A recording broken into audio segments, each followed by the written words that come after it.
I was the backup candidate until the interview started. A few years ago, I applied for what I thought was my dream job. The pay was great, the company was well known, and I was definitely underqualified. At least that's how it felt. I submitted my application anyway. A week later, I got an interview, then another, then a final interview with the hiring manager. Everything seemed to be going well. Until I arrived. While I was waiting in the lobby, another candidate walked in. Perfect suit, fancy watch, confident smile. The kind of person who looks like they belong in a LinkedIn success story. A few minutes later, another candidate arrived. Same thing. Top university, years of experience, impressive resume.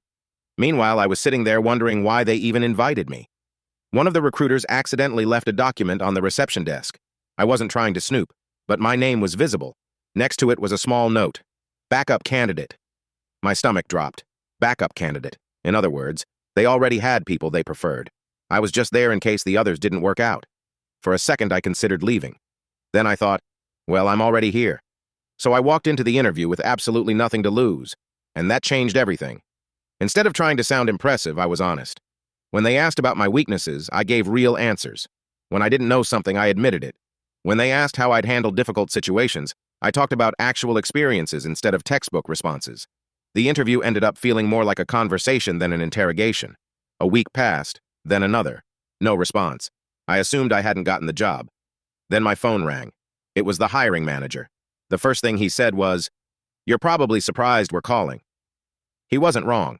Apparently the other candidates had stronger resumes, better qualifications, more experience.